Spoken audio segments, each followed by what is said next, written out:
What is happening, faithful? Welcome to Platform 246. I am Lawrence. Hopefully, the internet holds up strong for this one. Okay.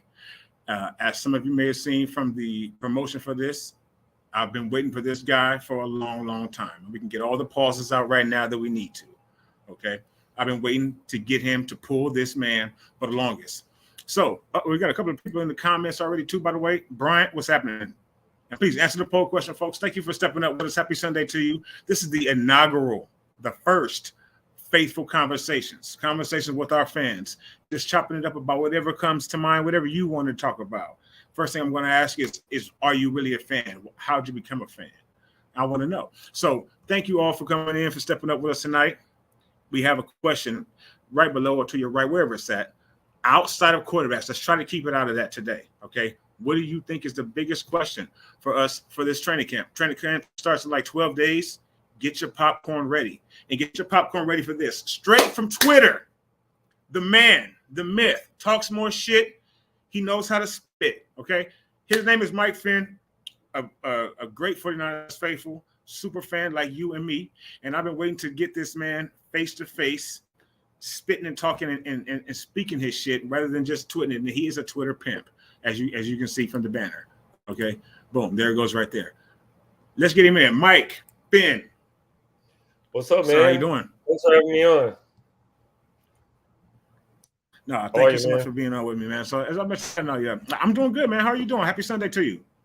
Happy Sunday, man. I'm doing really good. I'm excited. Training camp is around the corner. Can you hear me? And I'm excited to talk Niners. I saw the first question on there already about the offensive line and right tackle. We can talk about that right out the gate if you want. Let's get right to it. Yeah, absolutely. What you think about from a man, Brian Cooper? Shout out to Brian. Thanks, Brian, for the question. That's hey, outside of outside of the quarterback position, the most question marks for any player on this team is Colton McKivitz. Can Colton McKivitz come in and do his thing? Can he play well? Can he at least just match Mike McGlinchey in the run game and do a little bit better in the pass game? And that's the biggest question. I'm a big fan of Colton McKivitz. I think the guy can come in, and as long as he can stay healthy, I think he can come in and do a serviceable job. Is he Trent Williams? No. Is he Mike McGlinchey in the run game? No. But I've heard that he's a better pass blocker than Mike McGlinchey. So, in my opinion, he's got a lot of upside. We have a tremendous offensive line coach, and he had a nickname in college. His nickname was the Prick. You don't get that nickname for not being nasty in the trenches. So I know he's got film playing on the left side. He did pretty well against the Rams. I know a lot of people have chopped up his tape, and he hasn't looked the best in some of his starts. But I think you put him on the right side, and you you protect him by running the ball a lot and doing what he does well, and put him in good positions to succeed right away and get his confidence going. It's all about unity, man. If the guy next to you is playing well, you're going to want to play well. And Spencer Burford, from what I understand, got his body right. He's the man this year. There's no rotating with Daniel Brunskill. Daniel Brunskill left in free agency. So it's really up to I would say it's really up to that right side altogether, man. Jake Brendel came out of nowhere. Nobody really thought he was going to do all that great, and he played in the, in my opinion, top 5, top 7 center last year. He wasn't great, but he didn't show up a lot in stat sheets. He didn't allow a lot of sacks. And Aaron Banks, quiet as kept, was one of the most talked shit about players we had. And he played borderline Pro Bowl football last year, man. I don't think he allowed a sack until the last month of the season. Correct me if I'm wrong, please. But you don't even have to talk about Trent Williams. Trent is Trent. So, yeah, man, outside of the quarterback position and maybe Jake Moody, Colton McKivitz is, the spotlight is on him. If he can play well, the sky's the limit for that offense, bro. Amen, man. Church, just preaching good gospel about the offensive line, Mike. Hey, faithful, if my shit starts to slip, do not trip. Just talk to Mike. Okay. Y'all know how sometimes the internet works. So, Mike, man, like I said, I've been trying to get you on here for a long time. I even, like I told you, I even broke out the unlucky shirt. This is my Super Bowl shirt. I will not buy another one until we go back. Yeah, I bought this for James when he put us on his back. Yeah. And took us to the Super Bowl. And, I guess his back gave out about the fourth quarter. But I had to pull this out for you, man. So answer me this. The rookie place kicker that we have, people are saying that's a huge question mark. Do you agree with that? It just came out that Robbie Gould said, damn, Kyle said, fuck you. He put him on the swipe left list. Kyle said, I'm not answering his calls anymore. Apparently, Robbie wanted to come back. It didn't seem like that at the end of the season, but, that's my opinion. What do you think about a rookie kicker straight from Michigan? Well, let's before I get to Jake Moody, let's start with the Robbie thing, because right after the season, it was reported everywhere that he wanted to leave. He wanted to be closer to home, so I imagine that meant Chicago. And it sounds like as it gets closer to training camp, it sounds like he's either A, not getting the money he was looking for, or B, the interest from A, Chicago, or B, anywhere else. So now all of a sudden, after he's been silent for the last, 2 months, now all of a sudden it's, I always wanted to be in San Francisco. If that was the case, I don't think the Niners would have A, acquired Zane Gonzalez, and then B, drafted the best kicker in the draft in the third round with their first pick. Okay, so to segue to Jake Moody, is he a rookie? Yeah, but he's got one of the biggest legs probably that the Niners have ever had. I've seen videos of him kicking 70-yard field goals, mind you, on a little tee. But as far as I'm concerned, I've even heard quotes from Jim Harbaugh, who coached him in college, that said he is the most consistent kicker that he has ever had in his life. So I know a lot of people want to say things like, "Oh, well, we'll see what his worth is," and I agree with this. We'll see what his worth is when we're down 2 or down 3, and there's 10 seconds left, and we need a 40-yard field goal to tie the game or win the game, and whether or not he puts it through the uprights. That's a lot of pressure for a rookie kicker, man. Kickers are people too. But I understand, Robbie didn't have the longest leg. He didn't really do kickoffs well when he did them. Most of the time it was Mitch. So I understand the need to want to go get a franchise kicker, as it were. And I mean, the guy's got a cannon for a leg, bro. I mean, if he can kick it from 70, I mean, those 50-yard kicks that Robbie could never do might be a regular thing for us. So we might be able to get points where we weren't able to get points previously with Robbie. So if he can be as consistent as Robbie was in the 30 to 40-yard ranges, hey man, we might have found our next kicker for the next decade. Excellently said. So let me ask you that just right there too. They're saying that that may be where his half step is, his misstep is in the 30 to 40-yard range. So, and as you said, that is big shoes to fill for a kicker coming in down 2 points in the NFC Championship game, in Green Bay. Once again, you know what I'm saying? And trying to come in and have James holding somebody's nuts on the sideline that, of course, was not his own. Coming over and kissing Robbie's shoes. Right. Do we see him being able to do that as a rookie? Hopefully, yes, Bebop. He is Justin Tucker 2.0, but he is a rookie. Oh, Brian, what do you think, Brian? Let us know in the comments, please. Oh, there you go. Well, he has all of the talent, man. If the Niners put him in positions where he's got to kick game-winning kicks over and over and over again, there's probably something wrong with the offense. But let me tell you something. With all these weapons, CMC, Debo looking like he's in shape. It was reported that he wasn't necessarily in shape all last year.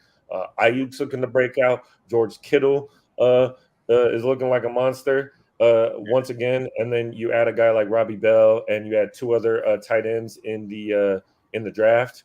I mean, if we're constantly putting this kid in a position where he has to win games with his feet, I feel like the offense is probably not doing his job. So, in my opinion, if we never see Jake Moody in a kick it to win situation, I think that's the best scenario. So I'm just being honest, man. I feel like this offense shouldn't really need a kicker to win game after game after game. Maybe once, maybe twice, but if we're constantly in dogfights, look at the schedule. I don't see a lot of games on there that we should be in dogfights in, man. Our offense is too potent.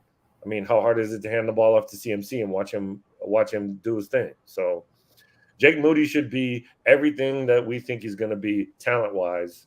But like I said, let's try to keep him out of those situations as much as possible. Can you get any better? Do you all see while I've been waiting? Me too, Brian. I'm just having a good goddamn time on a Sunday night.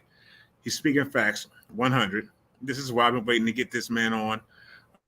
Literally for basically, I'm assuming it's basically been about 2 years, right? How long have we been friends or cool on Twitter? Because I've been on there for 2 years, basically. So you've been on probably the whole 2 years. I've been on there since I think a year after Twitter existed. So the account I have right now is my third account. The one that I had originally, I had for over 10 years. And then I left because Twitter kind of lost its luster, man. It got too argumentative. So I left for 2 years, man. It did. It sucked. It sucked the energy. I love discussing football, man. I love talking about, the facts of the game. You know what I mean? I want to talk about the real, the facts, the stats, everybody has an opinion. I respect that. I don't want to argue your opinion because that's yours, and I have no say over that. I want to talk about the things that you can see, the tangible things, and the things that are real. Okay, so I came back, and one of my second account got deleted because I was talking shit, as you alluded to before we started. I talk a lot of shit, and I was he does. Follow this man. I was talking a lot of shit to some Eagles fans, and they wasn't feeling it, and they reported me. So hopefully I'll behave from now on, and I won't get banned again. But let's that's what I'm here for, man. I'm here for real discussion. Well, like I said, you are the inaugural motherfucker on the inaugural faithful on this. Just came with this. This idea came strictly from you. I said, what am I going to do to bless this channel with Mike Finn? I said, this is just going to start faithful conversations. So people who necessarily don't, because a lot of our community, by the way, and I know maybe I know you don't really comment unless you're some name and I don't know, but on my videos or on the lives or whatever. But I'm assuming you catch things every now and then and shit like that. But it's a lot of it is us creators that's primarily what's in here. There's a few of us that don't, but like Bebop supports literally every 49ers fucking creator. So salute to Bebop always for all of us. But I was like, what am I going to do with my dude? Besides the fact that obviously you talk just as great as sports as you do type it. But I was like, conversations with just the fans, man. People who maybe don't have a channel, maybe want to get a channel later, but just meeting fans that I've been able to come across since I started doing this. So with that question that I want to have for you, and it's going to be one for everybody. How and when did you become a 49ers fan? That's going to be really the top question that we always ask anybody else, whoever gets to follow in Mike's footsteps, and hopefully just compete with his greatness already in these first 15 minutes. How did you become a 49ers fan? How long have you been a 49ers fan? Where you from, if you want to tell anybody? I don't want to get pretty government out there and shit. But all right. I mean, hey, I was I'm 43 years old. I was born in 1980, man. I was born and raised in California. I started being a Niner fan in 1988 when I was 8 years old. And I remember vividly watching Jerry Rice run the smoothest. I mean, I was a kid. I didn't realize what I was watching until later, obviously. But Jerry Rice was just electric. Everything that I saw. And once I became old enough to understand what I was watching, I went back and looked at all of the stuff I missed before when we were winning championships when I was in diapers. But how I became a Niner fan, Jerry Rice. I mean, enough said. Guy's the greatest football player that's ever lived. You know what I mean? Amen. And so I've been a diehard fan. I mean, as you can see, this is one of my favorite shirts, Always Faithful. I mean, salute. I'm a diehard fan till the casket drops. That'll never waver. I don't have a second team. I don't have another league that I follow. I'm a Niners fan, plain and simple, all day, every day. So that's how I became a fan. My dad really wasn't a fan of any one team. He just liked football in general. My mom wasn't really into sports. But being from California, the Niners and obviously the Raiders and for a little bit when I was a child. The Rams when they were in LA originally. But yeah, I've been a diehard Niners fan since I was a child, and I don't believe in hopping, just because we're losing. So yeah, that's how I became a Niner fan, and I'm gonna be a Niner fan for the rest of my life. Well, I want to really comment exactly on that. But see, I also birthed two Niner fans, so my fault, folks, for that quick Bryant pop up there. Big Play Trey, as some of you know, and my family. I don't know if you ever got a chance to see anything with my two sons, with my babies that are not babies. But Big Play Trey is behind the scenes right now, folks. EPN. So, son, my apologies, son. That was your job. So that's why that popped up. My son is up there putting up your comments. Clap it up for him. Hit the like button for my son one time, please. Thanks, man. So, Mike, Lord, what the hell did you just say? Oh, yeah. So, how you became a fan? I'm similar to you, though. No one in my family is a fan of football or the 49ers. I'm 41, born in 82. And it was the same thing pretty much for me. Jerry Rice, just seeing I'm from California, and seeing them on TV, they were always on TV. And there was somebody on the field that was number 80 was just better than everyone, whether it was whoever was thrown to him, either Steve, Joe. And when I got to be about 9, 10, I could really understand more. Then it was just over. And then shortly after that, we won my Super Bowl, my 12-year Super Bowl. I've told the story here on the channel a few times. Me just laying back in love with the TV. So I feel you. What do you think about that too? It's 30. It's what, 30 years now? It's 30 years in next year? 94 was the last time we won the Super Bowl, so it's been 29 years. How do you feel about that as a 49ers fan? I mean, there's obvious answers. Obviously, it's not the best, and we get a lot of shit from a lot of other fan bases saying that our rings are rusted and all of that, and all the recency bias. The Rams have won 2 Super Bowls in the last one in 99 and one more recently a couple years ago. Yeah, I'd love to win another one, and I think we have a team and a coach that we could potentially have a dynasty on our hands. And I know that's a controversial thing because Kyle keeps getting really close, and we keep just barely missing because of injuries and this and that and whatever, and not having an established quarterback or a franchise QB. But in all honesty, man, my personal opinion is if we just stay healthy at all positions and don't get these record-breaking IR lists that we've had over the last couple of years, if we can just stay healthy, man, we can compete with anybody in this league. In the NFC alone, this is the weakest I've seen the NFC in probably 15 years. Maybe, bro. Yeah. I don't maybe ever, bro. To be perfectly honest, everybody is leaving to the AFC, which is Chiefs and a bunch of other teams. I mean, no disrespect to any of those other teams, but it's the Chiefs and a bunch of other teams. And then it's right now you got to give it to the Eagles because they were in the Super Bowl last year. The Niners, and then I have Seattle, and then after that, it's just a mismatch of up and comings. I really don't have too many other teams in the NFC that are right there with those 3 teams. And the kind of football that the Niners play, rock'em sock'em football that punch you in the mouth and dare you to play with us like that for 4 quarters.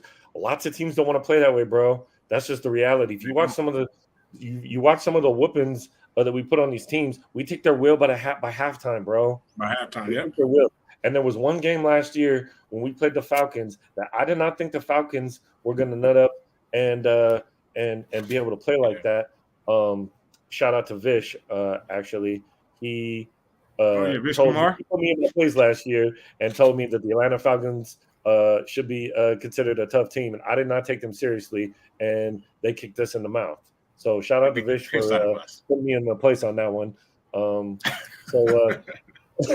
No, he did, man. I didn't think Marcus Mariota and those boys could get it done, man. But they brought a brand of football that we like to play, and they did it to us better than we do it. So shout out to them last year. He speaking of Vish, he also thinks that the Steelers are someone that we should watch out for week 1. So I might get pie in my face 2 straight years by that guy. So we'll see. That's don't sell yourself short, Mike. Don't sell yourself short at all. Please don't say that. If we start off 0-1 and get handled in any way, shape, form, or fashion, someone that we try not to talk about on this channel right now, Trey Lance or Brock Purdy. If that happens, Mike, I'm a content creator, Mike. I can't escape shit anymore. Then I have to talk about it, and it's going to be disgusting. Please don't even put. Do you think Pittsburgh can really beat us week 1? With Trey starting. Well, okay. So my opinion is, I think Kenny Pickett's going to be a good quarterback. I don't know how well he's going to be. He's a question mark for them. If he can step up and play, they have a great running game. They have Najee Harris. Their offensive line wasn't as good as I thought they were. I thought they ran the ball better, but apparently, according to the stats, they really didn't. So if they can upgrade their offensive line and play better up front and run the ball like the Pittsburgh Steelers like to run back in the Jerome Bettis days, then yeah. And they have a very good defense. And by the way, TJ Watt's back, and nobody wants to see him. Okay, nobody wants to see TJ Watt. McKivitz against Watts. Is that what we're looking at? McKivitz against TJ Watt week 1 is probably going to be everybody's topic of discussion leading into that game. I guarantee it. Anybody with a half a brain in their head is going to wonder, can McKivitz keep Watt from getting a hat trick of sacks before halftime? And if he can do that, and he can keep that guy off of whoever starts quarterback, I think we have a great chance of winning. But but I also understand that Pittsburgh historically plays the kind of football we do. They like to play that punch you in the mouth, physical style. And last time I checked, Mike Tomlin's still over there, and he doesn't play that softball. He doesn't play that finesse stuff. So you got to really line up with Pittsburgh, man. So I don't think we're going to blow Pittsburgh out. But it all depends on Pickett, man. They got the receivers. Najee Harris is a dog, and that defense is ready to go. And then you reinsert TJ Watt coming off an injury. I mean, that's going to, in my opinion, that's going to be the game of the week right off the top. I wouldn't be here if it weren't for Pennsylvania, apparently, Pittsburgh, Pennsylvania. My mother and my grandmother were both born there. Then my mom moved to the west side, the best side. She moved to Compton when she was 8. And then I was born in Compton, California, right? And I'm in Vegas now. You and I are both. By the way, this is another Vegas brother. I'm sorry, I won't put it again. Don't look for this man and none of that shit. Don't have me come for none of y'all. But yeah, we got a few Vegas people out there. Shout out to who was it? I can't remember his name right now. God damn it. Oh, Teron, my fault. Teron, Mariah out there. Mm-hmm. Yep. Tia Mariah, right? But anyway, my mother was born in Pittsburgh, and my grandmother was a diehard, and I mean, just stupid Pittsburgh Steelers fans. She's a Pittsburgh Pirates fan, right? So she passed away maybe 15 years ago now. And when she died, the only thing I got from her was what? Her terrible towel. Pittsburgh memorabilia. I took her terrible towel from her house. Oh, okay. Right? You know what I mean? So I have one thing. Okay, now I remember that. The one thing that you just said. For me, and faithfully, if you didn't know that, or folks, if you didn't know that too, I know there's a lot of that out there right now. There is no other second team. There's no other players. If we didn't draft them or they didn't come into free agency right now on this date, don't ask me who would I want to have on the 49ers. Would you like to have Pat? No. Would you like to have that wide receiver? No. I want Niners and only Niners. I don't have a second team. There's nothing. But if there was ever anything, it may have been Pittsburgh because my mother and my grandfather. Can't blame me for that, man. My mother, she and my grandmother. So yeah, can't blame me for that. Yeah. So I think Kenny Pickett is going to be an okay quarterback. Now, one thing I do want to say that you said is they had, well, actually 3 things. Najee Harris is stupid. And then they definitely have a core of wide receivers. I'll probably say a top 5 wide receiver core if people don't realize that. Look out for those wide receivers. And they do have a defense. And last but not least, shout out to Mike Tomlin. Respect to Mike Tomlin. I think he still doesn't get the credit that he deserves. All you have to do is look at his teams, look at his record, and the individual record that he actually has of not having a losing season. And you see why he's still there. But Pittsburgh doesn't, change coaches. I guess they probably had 4 or 5 coaches in their entire history. All right, so we're gonna need a big moment, I think, in that first game for a lot of reasons. One, because Pittsburgh may be better than I want to give them credit for, and 2, because maybe Trey Lance or Brock Purdy, somebody needs to settle this fucking fan base down. So, do you have a favorite moment in history? Period. In Niners history, is it the catch? Is it the catch 2? Is it whatever? Something, whatever. Talk to me, man. Wow. Is it too hard to choose one? Did I put that on the question? I might have put that on the question. I think I did. Too many to choose. Yeah. It's definitely too many to choose. I mean, I still remember where I was when T.O. caught the catch 2, and he was crying. I was sitting in my living room and screaming my head off, and that was outside of not being alive for the original catch. Right. That was a pretty magical moment to witness. I would say, and even though he was on this team, it was the Super Bowl year in '94. Even though he was on this team for 1 year, I still remember to this day Deion Sanders going into Atlanta, picking off the quarterback and doing his dance into the end zone, and us mollywopping them that day. And mollywop, my nigga. I remember him picking off that pass, and I rewound that thing over and over. And I used to do that dance when I played football. If I ever scored a touchdown, I was always doing that little Deion dance. Or if I intercepted, I always did that. So that Deion, I'm also a Florida State fan in Jeff college. George, yeah. Sorry ass Jeff George. No, sorry. Yes, exactly. I love Jamal. Jamal's like an encyclopedia, man. The guy. I love chopping it up with Jamal. That guy knows. I mean, he could pull random names out of his hat just like that. So shout out to Jamal. Apparently. Shout out to you, Jamal. I think that's the first time I've seen you here. About Matthew Sanders. My man, thank you so much. Deion Sanders has a special place in my heart because he's the reason why I'm a Florida State fan. Because I remember him yelling at Bobby Bowden saying, "Hey man, I'm about to go return this punt real quick." He runs out on the field, catches the punt, and returns it for a touchdown, and then brings the ball back to Bobby and goes and sits down. Funniest thing I've ever seen in my life. And that was the moment that I became a Florida State fan, and I've been a Florida State fan ever since. So I followed Deion's career all the way through when he played baseball. He's still the only man to play in a World Series and a Super Bowl.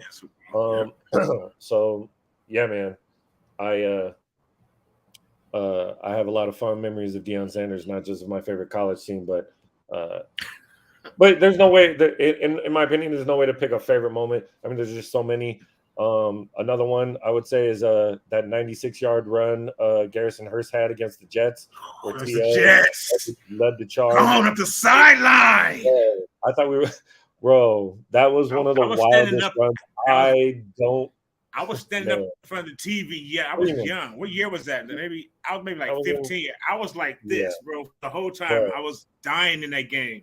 Yep, that is one of my topics. And that moment, we were just trying to get out of the end zone. I think we were on the 4. Yeah, we were just trying to get out the end zone, dog. We were on the 4. We were just trying to get three. Get some yards, get some space, right? Some yards and then punt. And then Garrison Hearst hits that hole, and then T.O. sprinting. I mean, full speed, knocking people over. And I think Jeremy Newberry was out there blocking her. I can't remember who it was. Oh my God, man! Or Kevin Bogans, whoever it was, bro. And then he catches him at the end, and they man, one of the greatest runs I've ever seen in Niner history. Overtime, Niner history. Yeah. Walk off. Get the fuck off the field. Get the fuck off our field. Green dirt pieces of shit. Speaking of them, they have my mortal enemy on that team right now. Since day one, he came into the league straight from Cal. It was double birds to A-Rod. Okay, and we still don't regret it, bitch. We still don't regret it. All right, so my moment is Gary Plummer. Gary Plummer is my white nigga. Gary Plummer jumping over the line against Buffalo, and then Lee Woodall picking the ball up and being gone. And by the way, shout out to Jamal, shout out to John Nevels. I think this is the first time I've seen both of you here. Thank you so much for stepping up with us. I'm having the best Sunday ever. with my man Mike. It's a long time coming, but it's right on time. So please hit the like button, folks, if you don't mind. And let me know your favorite moment in the comments, if you don't mind, y'all. And I see one other thing I want to talk to you about real quick. So you're an FSU fan. Yes, sir. Florida State. Okay, shout out to Florida State. Deion was, I think he's a mercenary for us, but still, I feel you. This is an OH house. Okay, I don't know if you knew that from Twitter or not. Go Buckeyes. Okay, I mean, I'm not mad at that. Screw the blue. So it was very tough to take Jake Moody.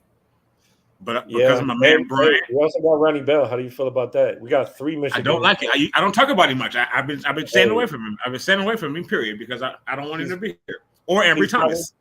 He's probably not watching, but Wayne Breezy's a Michigan fan, and I know he loves those picks. So shout out to Wayne for the Niners getting some Michigan players. Mr. Breezy, one of the coolest dudes I ever met. He was here at the draft. Oh yeah, he came to Vegas when we had the draft here. Oh, I met him. Oh yeah, he bought me one of those. Dude, he bought me one of those dog chains with the huge knife. I mean, the guy's shit, coolest dude ever, bro. Coolest dude ever. Right? Anybody who has a bad word to say about Wayne Breezy is not a friend of mine. There's some people who do on Twitter. I've been saying that recently. For me, as you say, he's probably not watching. But shout out to Wayne Breezy. We do follow each other, I think, on like Instagram or something like that. But definitely shout out to Wayne Breezy. He is one of the I would basically say the top, and that's when you fucking conclude, or however you would say that, Grant and that old man with his arms out all the time, that black dude. When you take those two away, Wayne's top 49ers content creator. That's crazy. I don't fuck with him. The first time I saw his ass, I was just thrown away. He was 69,000 years old, and I saw his armpits and his chest and shit, and I was like, yeah, I can't fuck with you, Ron. I can't fuck with you, Ron. Grant is the reason why I am a content creator. But it was because, he made me jump off the porch, as they say in the hood. He made me jump off the porch because he pissed me off one day, and then boom, 11-minute video just came out of nowhere. Wrinkled up shirt, straight from the cell phone. It was guerrilla style. So, but now we're here. Now I'm with you, Mike. So it's coming up. It's coming to the time, and we're going to stay away from. We're going to stay away from those two dudes, okay? Or whether or not Brock Purdy is even going to be ready to throw a live pass. No, you know what? Fuck it. Let me ask you. You're one of my top.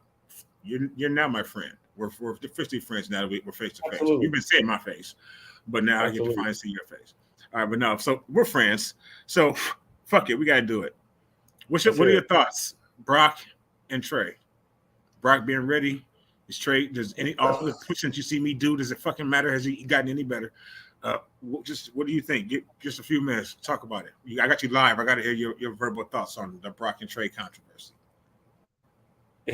Okay. Well, here's my take. Is Brock Patrick Mahomes? No, Brock is not Patrick Mahomes. Here's my take, and I'm going to try to be as on the fence about this as possible because I'm a Niner fan. I've said this a million times, and I'm gonna say it again. I root for the logo, not the nameplate. Okay. Let me say my trademark real quick. The name on the front of the jersey, not the name on the back. Boom! I had to get it. Okay. Exactly. Okay. So we traded the Niners traded 2 picks and swapped another one to get Trey Lance. That's why he's here. He didn't say 3. I love you, Mike. Right. So it was a traded 2 and swapped 1. Okay. The guys, whoever you want to blame for his injury history or why he is in the situation he's in year 3, that's fine. Okay. Brock Purdy gets drafted. According to some people in camp, they thought he was the best quarterback in the camp, and that's the reason why we let what was that guy's name that we gave $2 million to last year? Whoever he is, he went to the Detroit Lions. That's why they cut him and gave him the $2 million to walk, and because they didn't want to let Brock Purdy go. Okay. Trey gets hurt. Jimmy gets hurt. Brock Purdy comes in, takes the league by storm, and does a phenomenal job. And then unfortunately gets hurt in the NFC Championship game. And here we are again with another quarterback controversy. Now, here's my take on this. My take on this is I would love to see Trey get 4 games If he goes out there and lights the league on fire, I say we stick with him. If not, then yes, you go back to Purdy. Purdy takes us for the rest of the season, and hopefully he can stay healthy. But in my opinion, I believe Trey gets Nate Sudfeld. That's what I was thinking of. I believe he deserves another chance. And if you look around the league, guys, and I've said this to my friend Brian. Shout out to my friend Brian. He's watching. I said this to my friend Brian, and I said this to other people. The league is going to these big-armed, athletic quarterbacks. Now, I'm not saying Brock Purdy is a statue and he is slow and can't move. He can. I'm just saying, if we were to go to the Super Bowl, and I know the media would have a field day with this, the aesthetic of showing up to a Super Bowl against Patrick Mahomes with Brock Purdy just doesn't look fair. I know it's not just Patrick Mahomes versus Brock Purdy. It's our defense versus Patrick Mahomes and their defense versus. But that aesthetic alone, the media would have a field day. Now, if you show up with a guy like Trey Lance, regardless of how he's done so far, just the aesthetic alone, in my opinion, is a better look and would give the Niners just as much an advantage. Now, am I saying Trey Lance is Patrick Mahomes? Absolutely not. But what I'm saying is look around the league. Look at the guys who just got drafted. Anthony Richardson, C.J. Stroud, Bryce Young, so on and so forth. The league is moving towards these 6'2" and up, 200+ pound and up, 4.5 40 and lower quarterbacks who can throw the ball down the field, stretch it with their arms, stretch it with their legs, make plays on the fly. And Brock Purdy just doesn't fit that mold. I'm not saying he can't do it. If he ends up being the franchise quarterback, that's fine. All I'm saying is, and especially if you look at the draft coming up, within the next 2 or 3 years, half the league or more is going to be these Trey Lance types, is going to be the CJ Stroud types, is going to be these guys who can throw the ball down the field, who will force defenses to not just play the middle like they did with Jimmy, who you can't cheat your safeties up. You got to play the whole field. And those are the quarterbacks that you're getting. Those are the quarterbacks that are coming into this league. So I don't have a bad opinion about Brock Purdy. He did amazing. He did great. All I'm saying is that his type of quarterback is not the trend anymore.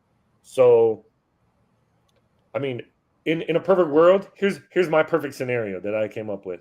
Trey Lance blows up, becomes the Niners' starting quarterback. We trade Brock Purdy for picks or players, and then we get a guy to back Trey Lance up. And Brock Purdy goes in and starts somewhere else and plays, hopefully has a great career and all the best of luck. But in my personal opinion, Trey Lance's type of quarterback is the future. Maybe Brock Purdy can go and lose to us in the Super Bowl, Faithful. Isn't that a win-win for all of us? Shout out to Damien. Yes, I know who Melina Perez is. Randall Cunningham type quarterbacks. You two better be lucky that Mike and I are not going to start a tandem once a week. Okay, Mike, thank you. All right, so I don't know if you think you can say it any better than that. I love Brock Purdy. I said BCB for like 3-4 days when it came. I'm saying it probably live in the moment with all of y'all watching here live. So please subscribe to our channel. Look what Mike is doing for you. He may come back on again one day. You don't want to miss that shit. So please subscribe if you haven't already. Hit the like button. We were probably live when BCB popped, and I was even saying it until I couldn't call another man big cock anything. Initially it went away. Then my baby boy, my son, said Sturdy Purdy, and since then it's been hashtag Sturdy Purdy. FTTB on platform 246 means faithful to Trey and Brock, not just faithful to the Bay. Trey and Brock. If you don't believe it, look at my Twitter. I'm sure Mike see me do it. Maybe. All right. I love what Brock did, but you know what? He doesn't look like Patrick, and I don't mean mixed. Okay, because he also doesn't look like Josh Allen. He also doesn't look like Joe Burrow. Joe Burrow's like 6'9". I don't know how much of a rocket he had. Like Joe Burrow's taller than a motherfucker. Like. You know, the league is just going to that. Randall Cunningham and worse. And I think it's obvious. So I want to ask you, why do so many people on the internet specifically on Twitter and here on YouTube, say otherwise. Why can they not see that? And if you say that the league is going to that, or if you say you need some quarterback with a strong arm, one who's not going to undercut George Kittle against the Raiders, and not overthrow, because he has just literally overthrow into next week because he's just horrible at that. You guys see what I'm talking about. If you just say, they need a strong arm nowadays, like Patrick, like Joe, like Jalen, like Josh, like whoever, like they don't have that, right? Herbert. Okay, so like everybody doesn't have that. Who's the franchise quarterback? If you say that, they'll say, you're just using buzzwords. That doesn't matter. Yeah, that's not necessary. That's not needed. Shout out to Ted pounds that on Twitter. Pause. No. So why do you think people are saying that that's not important? Okay, so strong arm is I would use loosely. Do you need to? Jamarcus Russell had one of the strongest arms in the history of the NFL.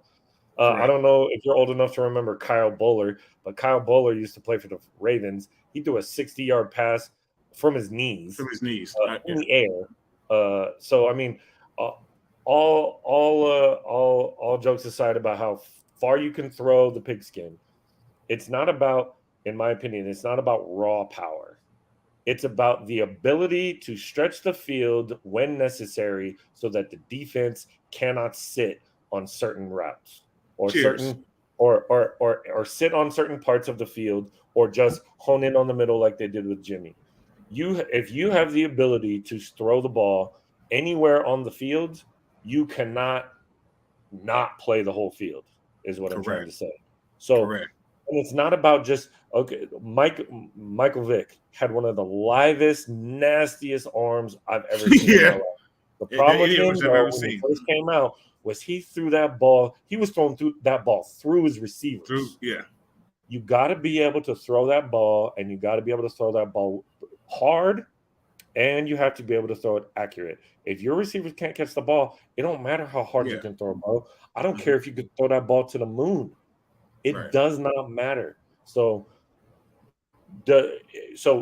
using that dynamic, Trey Lance has a bigger arm than Brock Purdy. That nobody can refute that.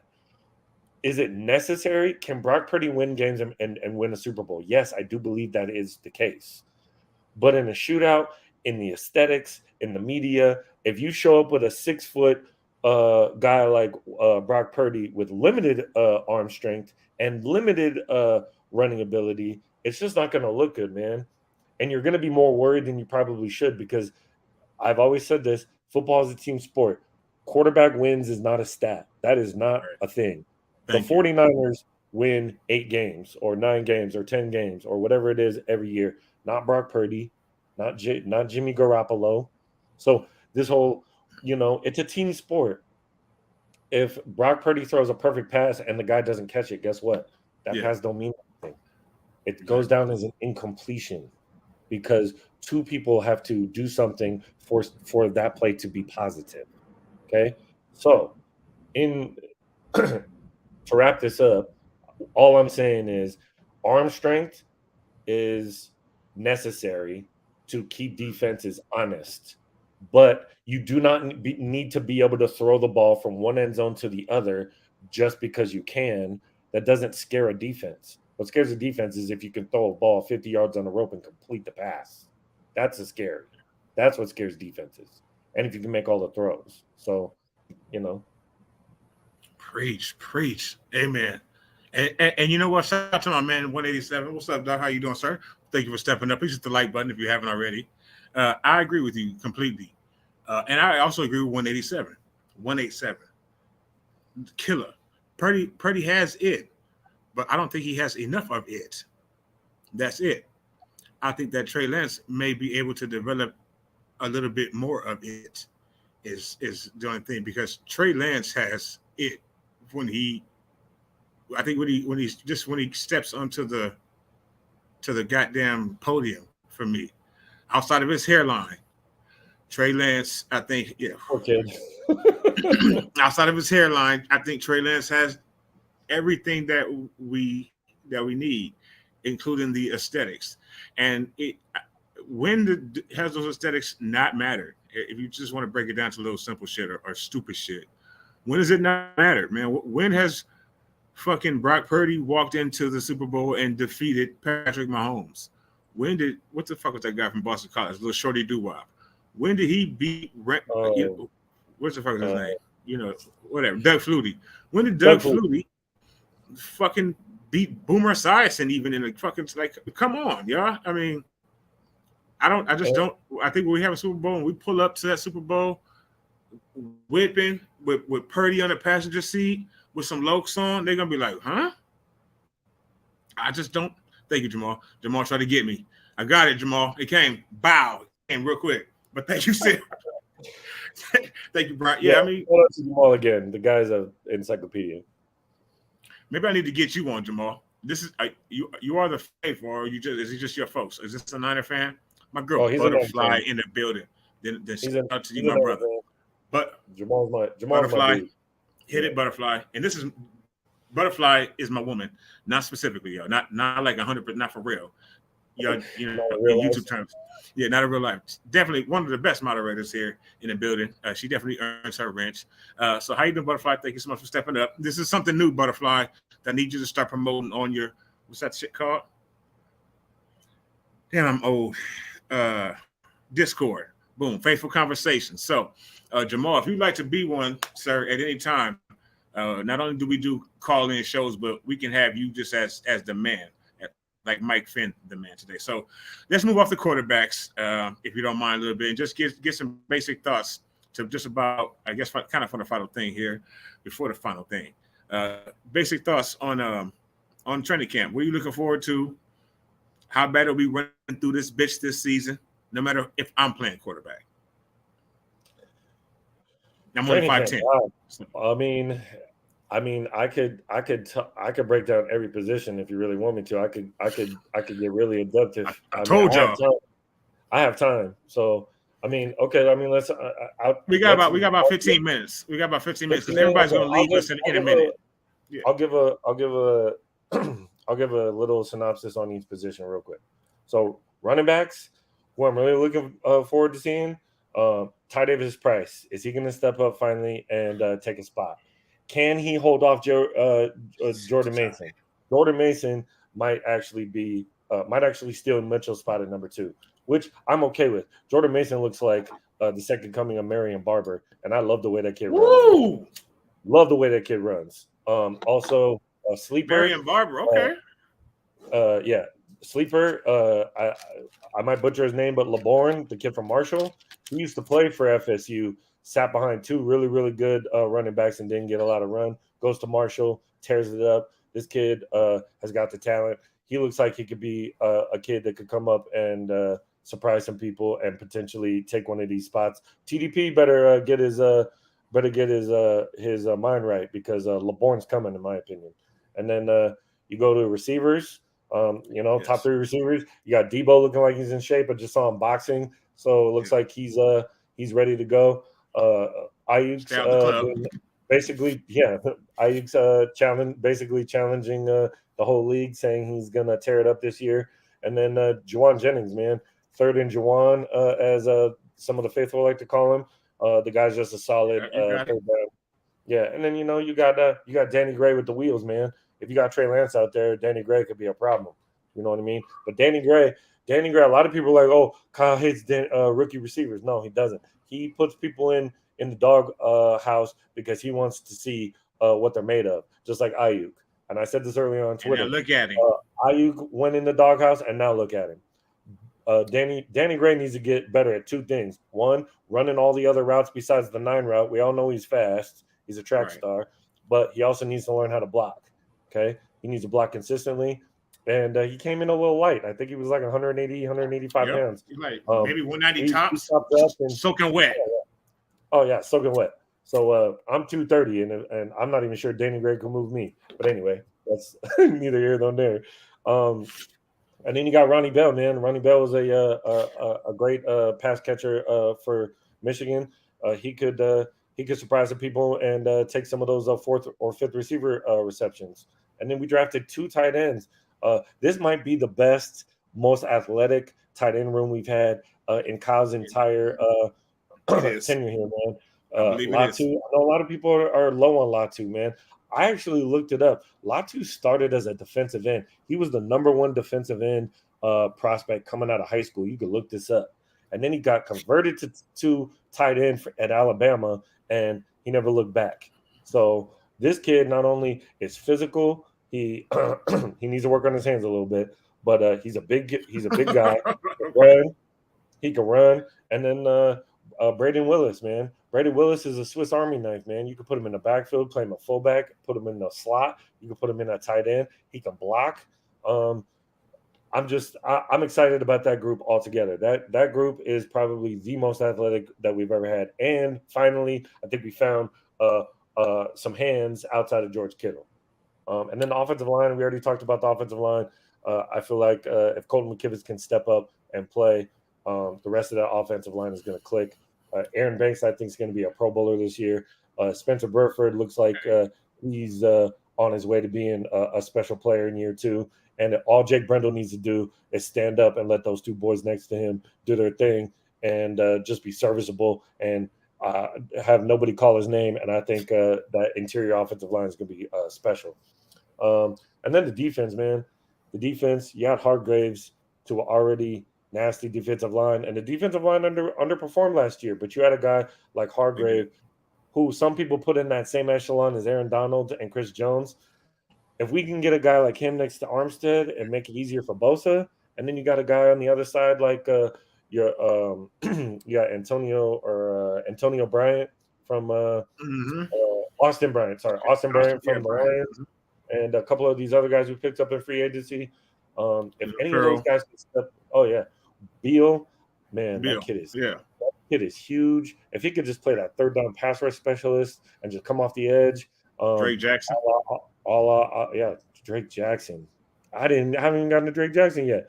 If Drake Jackson can bookend Bosa, forget it, bro. Forget it. And then the secondary, man, Isaiah Oliver, great addition. I think he's gonna really, really solidify that position and give us something that, even though I love Quan Williams, give us something that Quan Williams couldn't, and that was physicality.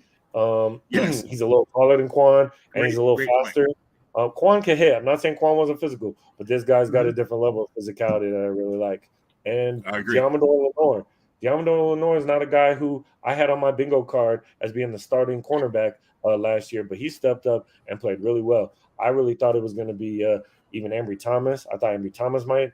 And then Samuel Womack, man, I love that kid's game. I hope he can keep playing. I hope he gets some chances, man, because just his physical ability alone, and he's got condor arms. I mean, he does. I feel sorry for him that not only he's behind some players who were just as good, if not even better, especially with this Oliver guy that came in, who was considered the best nickel corner in free agency. And then you got those safeties, man. You got Gibson coming back. Gibson and Huff just gelled like they were best friends from birth, bro. I don't know how it happened. It was amazing. And then you drafted, and then you draft Brown, who was a ball hawk in college. Had 10 interceptions, I think, in 2 years. The guy's just always around the ball. If he beats out Gibson, I would not be shocked. But that was my question. You think he'll beat him out? Do you think that rookie start? Not right away. Okay. I don't think he beats him out right away. But if he comes in and starts playing that third safety and he starts picking balls off, I don't think you can keep him on the bench. Mm-hmm. I don't think you can keep him on the bench. But I think Gibson starts the year, unless he goes absolutely apeshit in preseason. Mm-hmm. In camp, unless he totally makes Gibson irrelevant. I see him coming in as the third safety and playing that spot. And then Jake Moody, man, like I said, to start the show. I really hope we don't put him in too many positions where he has to win games with a leg. But the guy's got a legit cannon for a leg. So those are the people. Oh, and then the one guy from last year that was hurt that I did not mention, defensive tackle Khalil Davis. I want anybody who doesn't remember this is, or anybody who does not the fullback playing deep tackle. Yes, go watch this guy's tape. I said this the first time I watched his tape. I immediately said, "This looks like DJ Jones sped up. This looks like someone put DJ Jones' highlight reel in 2 times or 4 times." Right on. Yeah, he's like the Tasmanian devil. If that guy could come off the bench with a guy like Javon Kinlaw or T.Y. McGill, boy, it's going to be fun. I think this D-line has so much raw, natural talent that even though it's questionable and nobody really knows what it's going to look like, I think if Chris, air quotes, I think if Chris Kocurek can hone these guys and give these guys all roles, this might be, now don't kill me on this on Twitter, but this might be the most talented group we have. This might be the most talented group we have, I think, on that edge. Even when we had arms on just on the edge or across the line, even when we had arms, just on the edge. I think Beal, I think it is the most talented edge we've had. Mm-hmm. I think it is. I think you're right. Don't kill him on Twitter. Follow him on Twitter. Do not discount Austin Bryant. If you go look at his Detroit tape, even though he doesn't flash, if you see some of the plays that he makes, if you can bottle that and get him to do that like once every 3 plays and come off the bench as a 3rd down specialist with Beal on the other side, I think it's a wrap. I think that Niner ganger don't bang. Yeah, it's Niner ganger don't bang. It's a wrap. Yeah. Faithful, we are fucking loaded.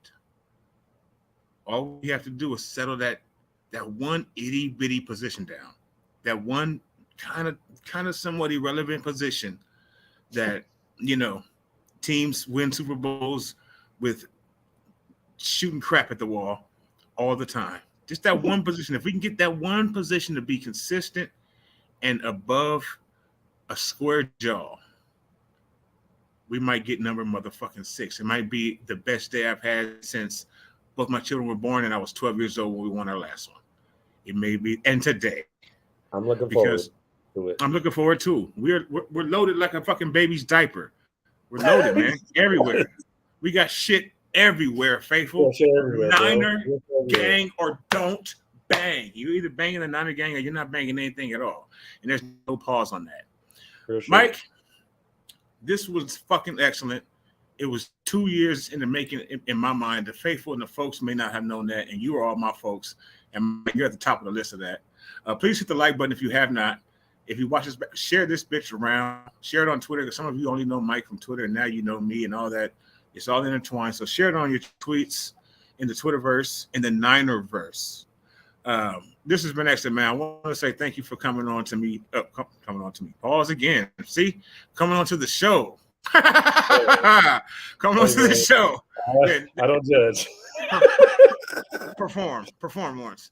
Coming on to the show, man. I want you to jump off the platform with something. Your final thoughts for today on our inaugural Faithful Conversations, and an excellent conversation it was. If you want to do a conversation with me, whatever you need to do, pause or whatever the fuck, however you want to say. If you want to come on and be one of the Faithful that have a convo with me, this is something new we're going to do on the channel, and Mike has kicked it off excellently.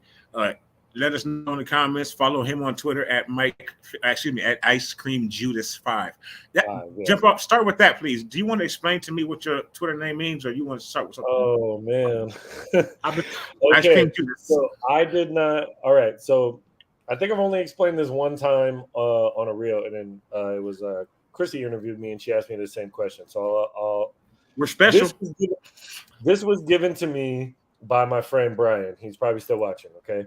Brian Cope for the win. Yes.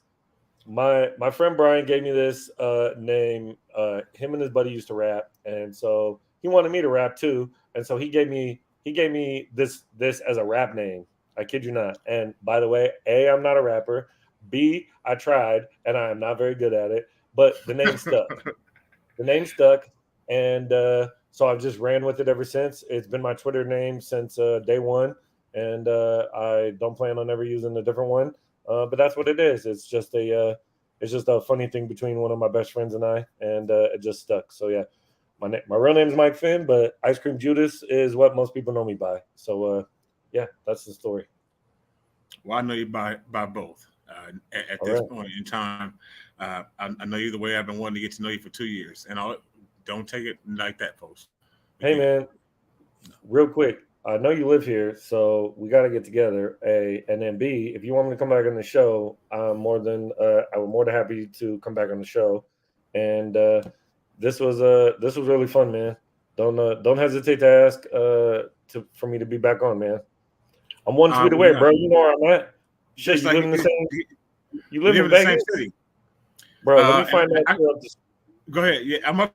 I know. Let me find out you're up the street. You've been stalking me for the last 2 years. Let me find out. Yeah, man. Fuck it. I've been trying to get you on this bitch and see this man's face and his beautiful face for all of you to see. I just blessed you all. Hey, Two handsome gentlemen to end your Sunday. See, bam. See, look, it's all that shit. Shout out to my son, Big Play Trey, behind the scenes, real quick, y'all. Shout out to your son. Great job, Thank buddy. you very much. My son, he's excellent. He did so good. He was the one dropping all y'all's comments. He got y'all up there quickly. Shout out to my boy, my baby boy. He's a grown man now, though. Believe me. Okay. Man, again, this has been excellent. I will not hesitate to have you on again. Head out to Bryant Cope. Why the fuck? Speaking of find out, let me find out that you two are best friends. I'm just getting even closer to Bryant. I'm getting closer to a lot of guys, but it's all about football. Yeah, that's all it's about. I want all of y'all to know I have two beautiful boys. Okay. No, yeah, Butterfly said my son's the best. Thank you, Butterfly. Yeah, no, Brian is excellent. So subscribe to Brian Cope here if you haven't already. Follow Mike Finn. I'm just giddy. Follow Mike Finn on Twitter, right? And follow me, Bam Bam LLD on Twitter. Please subscribe to Platform 246. Mike, this has been excellent. Everybody, I want you to have a happy Sunday. Niner gang or don't bang. This is a year, okay? I believe that. And again, if you always faithful, stay faithful. Where's my hat at? It's always faithful. Boom. Faithful. Got the draft hat too. Let's go. Boom. Yes. He got the real shit. Oh, so really quick before we go, we gotta do this soon, Mike. Let's see. Yeah. I don't know what your plan is. Maybe it'll just be you and I, you know, hanging out for a beer, or maybe we just jump on here for a second too, shoulder to shoulder. But I'm gonna break something right now here on Platform 246. 19 days I will no longer live here in Vegas. Okay. Yeah, I'm going back home to my baby boys, to California, to LA County. So the platform will be starting to come to y'all from a new location in about 3 weeks. So don't go anywhere, but back here, you know, we're still coming here, but just won't be from Vegas anymore. So I would definitely love to hang out with you, and I'm going to make it a point to do that before I get out of here. Yeah, man. Don't leave without hollering at me, man. We'll hang out. I'm not. There's not a way I can do that. If I do, you need to slap me. All right. So thank you, Bebop, for real. Everybody, thank y'all so much for watching. Head over to my man Corey Davis right now. Corey Davis is live. He got that trivia for you on your Sunday night. Thank y'all so much for watching, and y'all be safe. All right, y'all. Thank you.